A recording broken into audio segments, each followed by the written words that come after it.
So I hope कि आप लोगों की तैयारी बहुत अच्छे से चल रही होगी भाई। जिसी ने अभी तक फॉर्म फिल नहीं किए फॉर्म फिल कर लो जाके अपने, ठीक है। 27 तक आप लोगों के फॉर्म फिल होंगे, ठीक है। मैंने लास्ट टाइम जो है आपसे 69th क्वेश्चन पूछा था, तो पहले हम ये डिस्कस करेंगे, देन हम आगे क्वेश्चन करेंगे, ठीक है। तो हमारा जो पहला क्वेश्चन था, प्लीज़ अगर चैनल पे न्यू हो चैनल को सब्सक्राइब, वीडियो को लाइक शेयर ज़रूर करना, ताकि मैं ऐसे ही रेगुलरली आप लोगों के लिए क्वेश्चंस लेके आती रहूँ। क्योंकि देखो रोज़ क्लासेस भी मुझे लेनी होती है बैचेस की, और आप लोगों के लिए मैं वीडियो भी लेके आती हूँ, तो बहुत ज़्यादा डिफिकल्ट हो जाता है। पर इवन दो कि मैं ट्राई करती हूँ रेगुलर क्लास आप लोगों की लूँ, ताकि आप लोगों को यहाँ पे भी कंटेंट मिले, और जो बैच में है वो बैच में भी मेरे साथ पढ़ते रहें, ठीक है। तो चलो क्वेश्चन है हमारे पास 69, which behavior indicate a positive response to antipsychotic treatment in schizophrenia। तो अगर मैं स्कीजोफ्रेनिया की बात करूं, इसको हम स्प्लिट माइंड भी कहते हैं।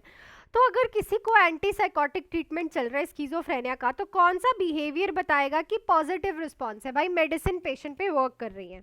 Increase suspiciousness, reduction in hallucination, blunt affect, withdrawal from group. देखो इंक्रीज सस्पिशियसनेस तो ये बता रही है कि पेशेंट और ज़्यादा पैरानॉइड हो रहा है, तो इट मीन्स कोई चीज़ इंक्रीज हो रही है, कोई प्रॉब्लम इंक्रीज हो रही है, तो इट मीन्स मेडिसिन वर्क नहीं कर रही, तो ये तो हमारा गलत हो गया। ब्लंट ए इफेक्ट का मतलब पेशेंट इमोशनलेस हो गया है, ठीक है, सो ये भी हमारा गलत है। विड्रॉल फ्रॉम द ग्रुप मतलब पेशेंट कहीं पे भी बैठता नहीं है, अलग अलग होता है, तो this is also not a good sign. तो अगर पेशेंट की हेलुसिनेशंस में रिडक्शन हो रही है, और मेन इसमें जो क्वेश्चन आता है कि मोस्ट कॉमन हेलुसिनेशन कौन सी होती है, ये भी लिख लेना। तो स्कीजोफ्रेनिया की मोस्ट कॉमन हेलुसिनेशन है ऑडिटरी हेलुसिनेशन, हेलुसिनेशन, ठीक है। ये भी क्वेश्चन पूछा जाता है कि कौन से टाइप की हेलुसिनेशन हमें स्कीजोफ्रेनिया में देखने को मिलती है। ऑडिटरी हेलुसिनेशन हमें स्कीजोफ्रेनिया में देखने को मिलती है। और अगर स्कीजोफ्रेनिया वाले पेशेंट को एंटीसाइकोटिक ट्रीटमेंट चल रहा है और उसकी हेलुसिनेशंस कम हो रही है मेडिसिन की वजह से, इट मीन्स के पॉजिटिव रिस्पॉन्स है हमारा। Clear? So this is the right option. 70 question मैंने आप लोगों को करवा दिया था, 71 क्वेश्चन पे हम लोग चलते हैं। Which of the following sign indicate true labour? तो इनमें से कौन सा साइन आपको ट्रू लेबर की तरफ इशारा कर रहा है? आपने गाइनी एंड ऑब्स में पढ़ा होगा true labour and false labour के बारे में। सो ऑप्शंस है irregular contraction relieved by walking, cervical dilatation and effacement, abdominal tightening only, no change in cervix after contraction. तो ट्रू लेबर का मतलब होता है कि सच वाली लेबर हो रही है, ठीक है। सो यहाँ पे जो हमें देखने को मिल रहा है that is a cervical dilatation and effacement. False labour में सर्विकल डायलेशन नहीं होती है, ना ही एफेसमेंट होती है, मतलब थिनिंग ऑफ द सर्विक्स नहीं होती है, ठीक है। फॉल्स लेबर में हमें इरेगुलर कॉन्ट्रैक्शन दिखती है, पर ट्रू लेबर में हमें रेगुलर कॉन्ट्रैक्शन दिखती है। एब्डोमिनल टाइटनिंग नहीं होती है इसमें only, no change in cervix after contraction, this is also a sign of false labour. तो याद रखना फॉल्स लेबर भी आपसे पूछ सकता है और ट्रू लेबर भी आपसे पूछ सकता है, ठीक है। चलो बहुत इंपॉर्टेंट क्वेश्चन, ये आपका प्रीवियस ईयर पेपर का क्वेश्चन आंसर है। The most appropriate toy for hospitalised toddler. तो ये आपको प्ले के बारे में भी पूछ लेते हैं, एक बार पैरेलल प्ले का क्वेश्चन आया था। यहाँ पे ये पूछ रहा है कि हॉस्पिटल टॉडलर है, टॉडलर कौन सा? 1 to 3 ईयर्स वाला, ठीक है। सो आपके पास हॉस्पिटलाइज्ड टॉडलर है, मोस्ट अप्रोप्रिएट टॉय यहाँ पे क्या रहेगा? Puzzle, building blocks, story book, या फिर musical mobile. So it's a building block. Building block is like यहाँ पे बच्चों को हाथ से करने वाली चीज़ें पसंद होती है, क्योंकि फाइन मोटर मूवमेंट यहाँ पे बहुत इंप्रूव हो चुकी होती है। तो building blocks are the very good appropriate toy play for the hospitalised toddler. Next in the nursing process. तो अगर हम नर्सिंग प्रोसेस की बात करें, setting goals and outcomes occur during which phase? तो नर्सिंग प्रोसेस में गोल्स को set करना और आउटकम्स किस चीज़ में अक्कर होती है, कौन से फेज में अक्कर होती है? तो आप लोगों के पास ऑप्शन है असेसमेंट, डायग्नोसिस, प्लानिंग, या फिर इवैल्यूएशन। तो हम गोल्स को कब सेट करते हैं? जब हम प्लानिंग करते हैं, और आउटकम्स को भी हम प्लानिंग में ही क्या करते हैं? सेट करते हैं। देखो आपने कोई भी प्लानिंग की, ठीक है, उसमें आप ये सोचते हो कि मैं अगर इनको कोल्ड स्पॉन्जिंग कर रहा हूँ तो इनका फीवर रिड्यूस हो जाएगा, तो fever reduce is a outcome, और cold sponging is a setting, एक इंटरवेंशन, ठीक है। सो आपको ये जो चीज़ें हैं दोनों हम प्लानिंग वाले पार्ट में करते हैं in the nursing process. Next है what is the most serious complication of deep vein thrombosis? So DVT की अगर हम बात करें, डीप वेन थ्रोम्बोसिस की, वेन जो डीप वेन में थ्रोम्बस बन जाना, क्लॉटिंग बंद हो जाना, इसकी मोस्ट सीरियस कॉम्प्लिकेशन क्या है? Varicose vein, lymphoedema, pulmonary embolism, chronic leg pain. So देखो डीवीटी जो है, जब किसी को डीवीटी होता है तो हम उसे बेड रेस्ट के लिए बोलते हैं, ये भी याद रखना, ये वेरी इंपॉर्टेंट। कभी भी हम डीवीटी में मसाज नहीं करते, ये भी क्वेश्चन आ रखा है, ठीक है। देखो डीवीटी वाले पेशेंट में मोस्ट सीरियस तो पल्मनरी एम्बोलिज्म की ही प्रॉब्लम है। फॉर एग्जांपल किसी को डीवीटी है, पेशेंट जो है मूवमेंट कर रहा है, ज़्यादा चल फिर रहा है, तो वो थ्रोम्बस डिसलॉग हो जाता है। थ्रोम्बस का मतलब है ये आपकी वेन है, इसके अंदर थ्रोम्बस कहीं एक जगह पे टिक्का हुआ है, चिपका हुआ है, इसको हम कहेंगे थ्रोम्बस। पर यही यहाँ से डिसलॉग होके अगर ऐसे फ्लोट करने लग जाए तो इसको हम बोलते हैं एम्ब्योलाई, ठीक है। तो यहाँ पे ये क्या बन गया भाई? एम्ब्योलाई बन गया। तो थ्रोम्बस डिसलॉग हो जाए तो इसकी मोस्ट सीरियस कॉम्प्लिकेशन होती है पल्मनरी एम्बोलिज्म, और ये एक बहुत ही थ्रेटनिंग, लाइफ थ्रेटनिंग कंडीशन है। क्लियर? सो ये चीज़ आपको याद रखनी है। चलो ये भी आपका प्रीवियस ईयर पेपर का क्वेश्चन है।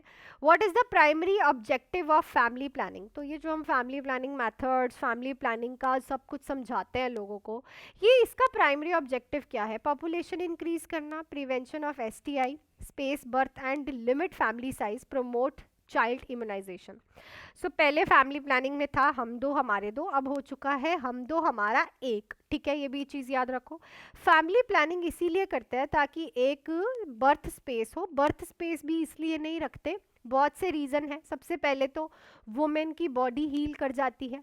सेकेंडली हर दोनों बच्चों को जैसे स्पेस आ जाती है तो दोनों को नर्चरिंग अच्छी मिलती है।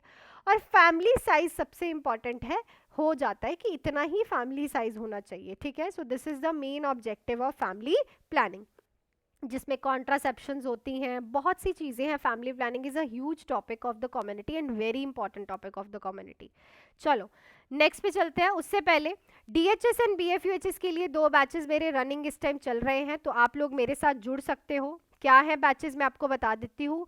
क्विक रिवीजन बैच है 3 मंथ्स का, 1999 में। आप लोग इस नंबर पे कॉल या फिर मैसेज करके आज ही ज्वाइन कर सकते हो, जिसमें लाइव एंड रिकॉर्डेड हम medical surgical right now subject कर रहे हैं। फुल थ्योरी रहेगी, एमसीक्यू क्लासेस है, टेस्ट सीरीज एंड पंजाबी के पीडीएफ भी मिलेंगे आपको। 4 मंथ्स का बैच भी है मेरे पास, क्योंकि आने वाले टाइम में फरीदकोट की भी वैकेंसीज आ रही हैं, बीएफयूएचएस की अपनी वैकेंसीज, ये तो डीएचएस की है। तो अगर आपको डीएचएस भी करना है प्लस बीएफयूएचएस भी करना है तो उसके लिए 4 मंथ्स का कंप्लीट बैच है, जिसमें live and recorded full theory की classes, MCQs, test series and Punjabi PDF आपको 2499 में जो है वो आप बाय कर सकते हो। सो ये दोनों बैच हैं, बेस्ट बैच है। टाइम आपके पास कम है, जैसे जैसे दिन कम होते जा रहे हैं वैसे वैसे आप पेपर के पास जाते जा रहे हो, तो उस हिसाब से अपनी तैयारी करो। सो चलो नेक्स्ट पे चलते हैं। The nurse observe a depressed patient staying all in bed all day.